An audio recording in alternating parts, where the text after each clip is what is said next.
नमस्कार मित्रों, mesentery class में आपका स्वागत है। प्रीवियस लेक्चर में हम लोगों ने एनाटॉमिकल वैल्यू के बारे में डिस्कस किया था, उसी को आज फिर से हम लोग कंटिन्यू करते हैं। तो आइए देखते हैं। कह रहा है longest muscle in the body. Longest muscle in the body की बात कर रहा है तो कौन सा होता है दोस्तों? सार्टोरिस मसल जो होती है अपनी बॉडी की सबसे बड़ी मसल्स होती है। चलिए आगे देखते हैं क्या कह रहा है। नेक ऑफ द यूटेरस यानी गर्भाशय का जो गर्दन होता है वो किसको कहा जाता है? तो किसको कहा जाता है? सर्विक्स को। किसको कहा जाता है दोस्तों?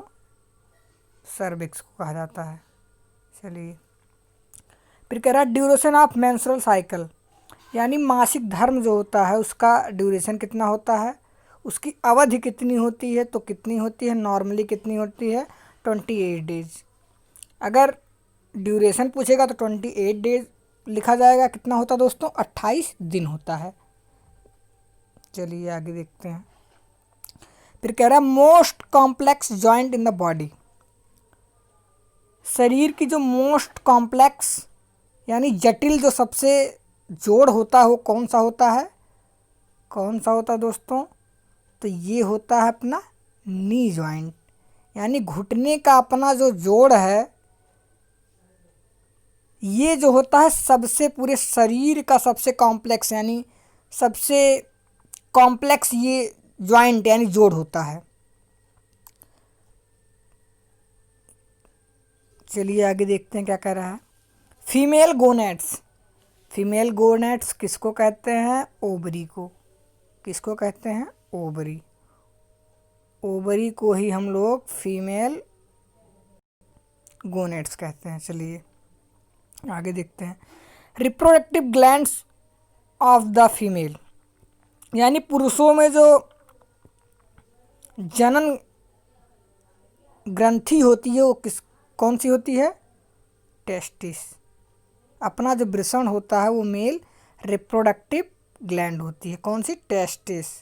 कौन सी होती है दोस्तों? टेस्टिस। कंफ्यूज नहीं होना है। एक दो बार वीडियो आप लोग मेरे साथ इसको देखेंगे तो आराम से याद हो जाएगा, कोई दिक्कत नहीं है। चलिए आगे बढ़ते हैं। क्या कह रहा है कि store of sperm. Store of sperm, तो स्टोर ऑफ स्पर्म की बात कर रहा है तो कहाँ पे होता है? ये कहाँ पे होता है? Epididymis.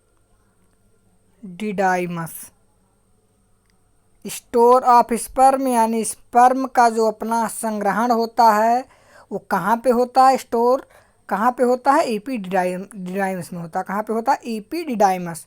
Store of sperm, sperm का जो होता है अपना वीर्य का जो संग्रहण होता है कहाँ होता है? एपिडिडाइमस में। चलिए फिर क्या कह रहा है? अमाउंट ऑफ सीमन पर नॉर्मल एजैकुलेशन यानी एक बार में कितना सीमेन निकलता है एक इजाकुलेशन में? 3 से 5 ml। कितना होता है? एक बार के वीर स्खलन में हमारा 3 से 5 ml जो सीमेन होता है वो निकलता है। चलिए फिर कह रहा है कि number of semen, number of sperm in semen. तो नंबर ऑफ कह रहा है तो कितना होता है? 20 मिलियन पर ml यानी मोर देन 20 ml प्रति ml सीमेन स्पर्म होना चाहिए सीमेन में, यानी 1 ml में 20 ml मिलियन से ज़्यादा होना चाहिए, तभी ये मेच्योर रहेगा, तभी एक बेबी के निर्माण के लिए ये सफिशिएंट होगा। चलिए फिर कह रहा है कि लार्जेस्ट आर्टरी। लार्जेस्ट आर्टरी की बात कर रहा है तो कौन सी होती है दोस्तों? अयोटा। अयोटा जो होती है अपने बॉडी की लार्जेस्ट आर्टरी होती है। कौन सी होती है दोस्तों? अयोटा। फिर कह रहा है कि first artery of general circulation यानी जो पहली आर्टरी होती है सामान्य परिसंचरण की वो कौन सी होती है? तो कौन सी होती है दोस्तों? ये भी क्या हो जाएगी? अपनी अयोटा ही हो जाएगी। कौन सी होगी? अयोटा। चलिए फिर कह रहा लार्जेस्ट वेन, तो लार्जेस्ट वेन यानी सबसे बड़ी जो होती है सिरा कौन सी होती है, तो इन्फीरियर वेना कावा जो होती है अपनी, इन्फीरियर वेना कावा जो अपनी होती है क्या होती है, लार्जेस्ट वेन होती है। चलिए फिर कह रहा लॉन्गेस्ट नर्व, तो लॉन्गेस्ट नर्व की बात कर रहा है, हम सभी लोग जानते हैं कौन सी होती है, सिस्टिक नर्व अपनी जो होती है ये लॉन्गेस्ट नर्व होती है। ये बहुत ही ज़्यादा इम्पॉर्टेंट है दोस्तों, हर कम्पिटिटिव एग्ज़ाम में पूछा जाता है कि पूछता है लॉन्गेस्ट नर्व कौन सी होती है, तो हमको क्या लिखना है, सिस्टिक लिखना है, इसमें कंफ्यूज नहीं होना है। चलिए आगे देखते हैं आगे क्या कह रहा है। फिर कह रहा है कि normal temperature of the body, तो नॉर्मल टेम्परेचर की बात कर रहा है, तो अगर हमको सेल्सियस में हम लोग लिखेंगे तो कितना लिखेंगे, 37 सेल्सियस। फ़ारेनहाइट में लिखेंगे तो 98.6 फ़ारेनहाइट कितना होता है, ये दोनों हम लिख सकते हैं। अगर सेल्सियस में पूछेगा तो हमको लिखेंगे 37 हम लोग सेल्सियस, और फ़ारेनहाइट में करेगा तो क्या लिखेंगे 98.6 फ़ारेनहाइट जो होता है वो हमारे ह्यूमन बॉडी का नॉर्मल टेम्परेचर होता है। चलिए फिर कह रहा नॉर्मल पल्स रेट, तो नॉर्मल पल्स रेट होता है 72 पर मिनट, यानी 72 प्रति मिनट जो होता है, एक मिनट में 72 जो अपना होता है वो होता है पल्स रेट। अपने अपने नब्ज की जो नाड़ी गति है वो 72 प्रति मिनट होती है। चलिए कंफ्यूज नहीं होना है। फिर कह रहा है कि नॉर्मल रेस्पिरेशन यानी श्वसन दर, सामान्य श्वसन दर जो होती है वो कितना होती है, 60 to 20 पर मिनट, यानी 16 से 20 प्रति मिनट होती है। अपनी क्या होती है, ये नॉर्मल रेस्पिरेशन होती है। चलिए फिर क्या कह रहा है कि नॉर्मल सिस्टोलिक प्रेशर, तो नॉर्मल सिस्टोलिक प्रेशर की बात कर रहा है तो 120 mm ऑफ Hg होता है अपना नॉर्मल सिस्टोलिक प्रेशर जो होता है वो कितना होता है, 120 होता है। और फिर इसमें क्या कर रहा है कि नॉर्मल डायस्टोलिक प्रेशर, तो नॉर्मल जो डायस्टोलिक प्रेशर होता है अपना 80 mm ऑफ Hg होता है। अगर पूछेगा डायस्टोलिक सिस्टोलिक अलग अलग पूछेगा तो हमको क्या लिखना है कि नॉर्मल सिस्टोलिक प्रेशर की बात करेगा तो 120 लिखना है, और डायस्टोलिक की बात करेगा तो कितना लिखना है, 80 mm ऑफ Hg।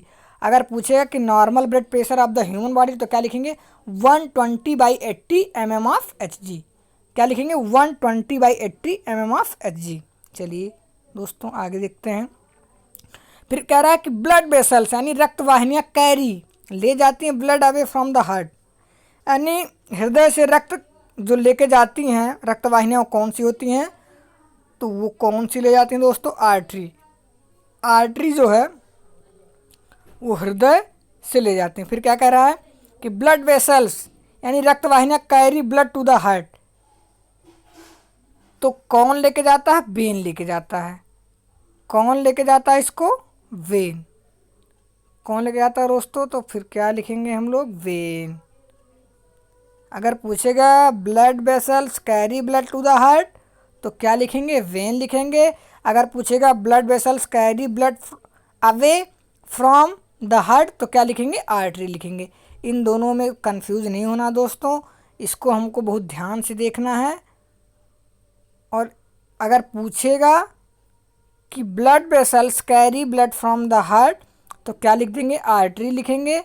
अगर पूछेगा blood vessels carry blood to the heart तो क्या लिखेंगे, वेन लिखेंगे। चलिए आगे देखते हैं। फिर क्या कह रहा है कि blood vessels which links arteries and veins, यानी रक्त वाहिनियाँ जो कि आर्टरीज और वेन दोनों को जो जोड़ती हैं उसको क्या कहते हैं, तो उसको कहते हैं कैपिलरी। क्या कहते हैं दोस्तों, कैपिलरी उसको कहते हैं। कंफ्यूज नहीं होना है। जो ब्लड यानी वेन और आर्टरी दोनों को जो जोड़ती हैं, धमनी और शिरा, धमनी और शिरा को कौन जोड़ती हैं, कैपिलरी। चलिए फिर कह रहा percentage of oxygen in atmospheric air, यानी वातावरणीय हवा में जो ऑक्सीजन का परसेंटेज होता है कितना होता है दोस्तों, वो होता है 21%। कितना होता है, 21% जो होता है एटमॉस्फेरिक एयर में यानी वातावरणीय हवा में जो होता है ऑक्सीजन का परसेंटेज कितना होता है 21% होता है। फिर कह रहा है smallest functional unit of the body, यानी शरीर की सबसे छोटी कार्यात्मक इकाई कौन सी होती है, उस क्या होती है दोस्तों, सेल होती है। क्या होती है, सेल होती है। चलिए आगे देखते हैं। फिर कह रहा है कि नंबर ऑफ सर्वाइकल वर्टिब्रा, तो नंबर ऑफ सर्वाइकल वर्टिब्रा की बात कर रहा है तो कितना होता है दोस्तों, 7 होता है ये। आगे क्या कह रहा है कि नंबर ऑफ थोरेसिक वर्टिब्रा, तो थोरेसिक वर्टिब्रा की बात कर रहा है ये। नंबर ऑफ थोरेसिक वर्टिब्रा की बात कर रहा है तो ये कितना होता है दोस्तों, ये अपना होता है 12 होता है। कितना होता है, 12 होता है। और फिर बात कर रहा है number of cervical nerves, cervical nerves की बात कर रहा तो ये कितना होता है 8 पेयर्स, यानी 8 जोड़ा। सर्वाइकल वर्टिब्रा की बात करेगा तो कितना लिखेंगे, 7 लिखेंगे। सर्वाइकल नर्व्स की बात करेगा तो कितना लिखेंगे, 8 पेयर। इन दोनों में कंफ्यूज नहीं होना दोस्तों। फिर क्या कर रहा है कि नंबर ऑफ लंबर वर्टिब्रा, तो अब यहाँ पे लंबर वर्टिब्रा की बात कर रहा तो कितना होता है ये दोस्तों, 5 होता है। कितना होता है, 5। चलिए आगे देखते हैं। फिर कह रहा है कि first cervical vertebra, first cervical जो वर्टिब्रा होता है उसका क्या नाम होता है, एटलस। क्या नाम होता है दोस्तों, एटलस। चलिए आगे देखते हैं। फिर कह रहा है सेकेंड वर्टिब्रा, सर्वाइकल वर्टिब्रा, तो सेकेंड जो पूछेगा तो इस क्या होता है, एक्सिस जो होता है अपना वो होता है सेकेंड वर्टिब्रा, सर्वाइकल वर्टिब्रा। अब ब्रेस्ट बोन कह रहा है कौन सी होती है, स्टर्नम को ही हम लोग क्या कहते हैं, ब्रेस्ट बोन कहते हैं। ब्रेस्ट बोन, ब्रेस्ट बोन कौन सी होती है, स्टर्नम। फिर क्या कह रहा है, नंबर ऑफ स्कल बोन्स, यानी कपालीय जो हड्डी होती है अपनी कितनी होती है, तो यहाँ पे दोनों है cranial plus facial. Cranial plus facial अगर मिला के बात करेगी तो कितनी होती है, 22 होती है। कितना होता है दोस्तों, 22 यानी 22 होती है। फिर कह रहा मोस्ट एविडेंट प्लाज्मा प्रोटीन कौन सी होती है, तो कौन सा होता है दोस्तों, एल्बुमिन होती है। कौन सी होती है, एल्बुमिन। एल्बुमिन जो होती है अपनी वो मोस्ट एविडेंट प्लाज्मा प्रोटीन होती है। कह रहा शेप ऑफ आरबीसी, आरबीसी का शेप कह रहा है तो ये कौन शेप का होता है, बाई कॉनकेव। कौन सा होता है, बाई कॉनकेव होता है। फिर कह रहा है कि shape of eye lens, eye lens का जो शेप होता है वो कौन सा होता है, किस तरह से होता है, बाई कॉन्वेक्स, बाई कॉन्वेक्स होता है। चलिए आगे देखते हैं। फिर कह रहा है कि साइज ऑफ आरबीसी, आरबीसी का जो साइज होता है वो कितना होता है, 7 म्यू, यानी 7 माइक्रोन होता है आरबीसी का साइज। फिर कह रहा है कि process of blood cells formation,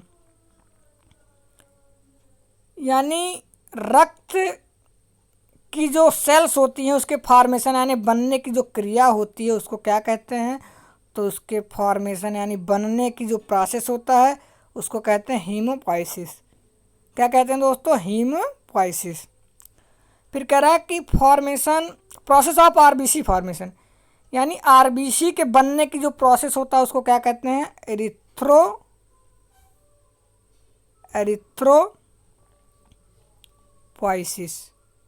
erythropoiesis. फिर कह रहा है मोस्ट कॉमन ब्लड ग्रुप, तो मोस्ट कॉमन ब्लड ग्रुप की बात कर रहा है तो ये कौन सा होता है दोस्तों, ओ होता है। कौन सा ब्लड ग्रुप, ओ होता है। उम्मीद करता हूँ कि आपको वीडियो समझ में आया होगा और इसको 1-2 बार अगर आप हम मेरे साथ ध्यान से देखेंगे तो 1-2 बार में ये वीडियो याद हो जाएगा। ये पूरी वैल्यूज़ जो हैं ये बहुत इंपॉर्टेंट वैल्यू हैं जो कि हर कंपटीशन एग्ज़ाम में पूछा जाता है।